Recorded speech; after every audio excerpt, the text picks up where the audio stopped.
Hello friends, welcome to Soundarya Soumiyam YouTube channel. இன்னைக்கு பார்க்க போகிற வீடியோ எல்லோருக்குமே ரொம்ப பிடித்தமான ஒரு வீடியோக்குள்ளே போய் பார்க்கறதுக்கு முன்னாடி நம்ம சேனலுக்கு சப்ஸ்கிரைப் பண்ணாமல் பார்க்குறவங்களாம் சப்ஸ்கிரைப் பண்ணுங்கள், லைக் பண்ணுங்கள், ஷேர் பண்ணுங்கள். வீடியோவை ஸ்கிப் பண்ணாமல் லாஸ்ட் வரைக்கும் பாருங்கள். பெல் ஐக்கானை கிளிக் பண்ணி வச்சுக்கோங்க. அப்போ தான் நாங்கள் போடுற வீடியோ முன்னாடியே உங்களுக்கு நோட்டிஃபிகேஷனாக வரும்.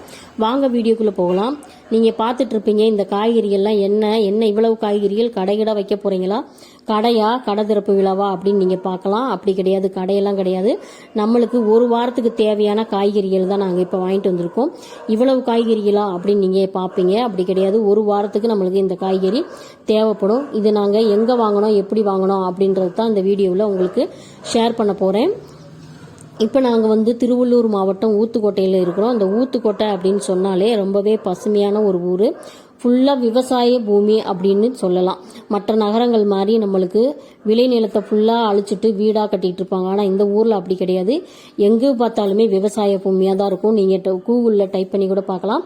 ஊத்துக்கோட்டை அப்படின்னு சொன்னாலே விவசாய பூமி அப்படியே பசுமையாக தான் இருக்கும். அப்படிப்பட்ட ஊரில் தான் நாங்கள் இருக்கோம். அது வாரத்தில் ஒரு நாள் சந்தைன்றது கண்டிப்பாக இருக்கும். சந்தைனா எத்தனை பேருக்கு தெரியும்? உங்கள் ஊர்லெலாம் சந்தைன்றது இருக்கா? நீங்கள் சந்தையில் வாங்குவீங்களா? வேற எங்கே ஒரு வாரம் உங்களுக்கு தேவையான காய்கறியை எங்கெல்லாம் வாங்குறீங்க, என்னென்ன காய் வாங்குவீங்க அப்படின்றத கண்டிப்பாக கமெண்ட் பண்ணி சொல்லுங்கள்.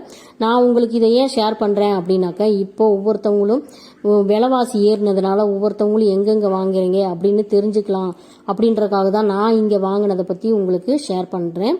இந்த காய்கறிகள்லாம் நீங்கள் பார்த்துருப்பீங்க. ஒரு வாரத்துக்கு தேவையான காய்கறிகள் இவ்வளவு கம்மியாக நாங்கள் வாங்கிட்டு வந்திருக்கோம். இந்த ரேட் நீங்கள் சொன்னீங்கன்னா நம்பவே மாட்டீங்க. இவ்வளவு கம்மியாக யாராலையும் வாங்க முடியாது இவ்வளோ காய்கறி அப்படின்னு தான் நீங்கள் கண்டிப்பாக சொல்லுவீங்க. ஆனால் அதுதான் உண்மை. என்ன காரணம் அப்படின்னு கேட்டிங்கன்னா, நாங்கள் வாங்குறது சந்தைன்னு நான் முன்னாடியே சொல்லிட்டேன். சந்தைன்னா நிறைய பேருக்கு தெரிஞ்சிருக்கவும் சான்ஸ் இருக்கலாம். ஏன்னா ஒரு சில ஊருங்களில் சந்தைன்றது இருக்காது. ஒரு சிலருக்கு தெரிஞ்சிருக்கும் சந்தைனா அப்படின்னா. சந்தையில் வரக்கூடிய பொருட்கள் எல்லாமே மேக்சிமம் அதுவும் முக்கியமாக இந்த திருவள்ளூர் மாவட்டத்தில் ஊத்துக்கோட்டையில் ஃபுல்லாக விவசாய பூமி அப்படிங்கிறதுனால விவசாயிகளே நேரடியாக அவங்க விவசாய பூமியிலேருந்து கொள்முதல் செஞ்சுட்டு அவங்க அறுவடை செஞ்ச அந்த காய்கறிகளை தான் நம்மளுக்கு சந்தையில் கொண்டு விற்கிறாங்க. அதனால் இந்த காய்கறிகள் ரொம்பவும் கம்மியாகவும் இருக்கும், ரொம்ப ஹைஜீனிக்காகவும் இருக்கும்.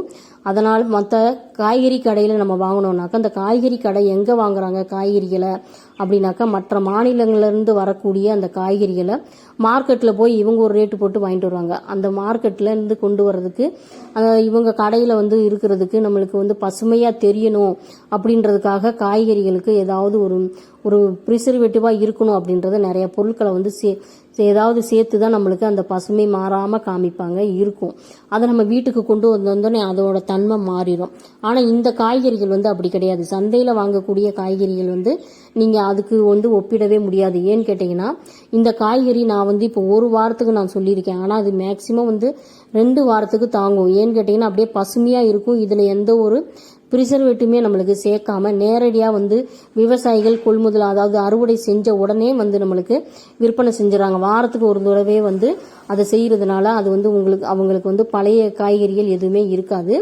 அதனால நம்மளுக்கு பசுமையாகவும் இருக்கும், ரொம்பவும் சுத்தமாகவும் இருக்கும். அதனால் நம்மளுக்கு நம்ம ஃப்ரிட்ஜில் வச்சிருந்தாலும் அந்த காய்கறிகள் கெடாமல் அப்படியே இருக்கும். அப்படிப்பட்ட காய்கறிகளை தான் நாங்கள் வாங்கிட்டு இருக்கோம் ஒவ்வொரு வாரமே. இப்போ நீங்கள் பார்க்குறீங்க எல்லா விதமான காய்கறிகளுமே எவ்வளவு பசுமையாக இருக்குது அப்படின்னீங்கன்னா, இதுதான் காரணம். நேரடியாக வர்றதுனால இதுதான் காரணம். நம்ம காய்கறி கடையில் ஒவ்வொரு காயுமே அரை கிலோ வாங்கினாலே 20-30 ரூபா அப்படின்னு சொல்லி விற்கிறாங்க. ஆனால் சந்தையில் நம்மளுக்கு 10 ரூபா ரேஞ்சிலிருந்தே நம்மளுக்கு ஆரம்பிக்குது. 10 ரூபாய்க்கும் வாங்கிக்கலாம், 20 ரூபாய்க்கும் வாங்கிக்கலாம், 30 ரூபாய்க்கும் வாங்கிக்கலாம்.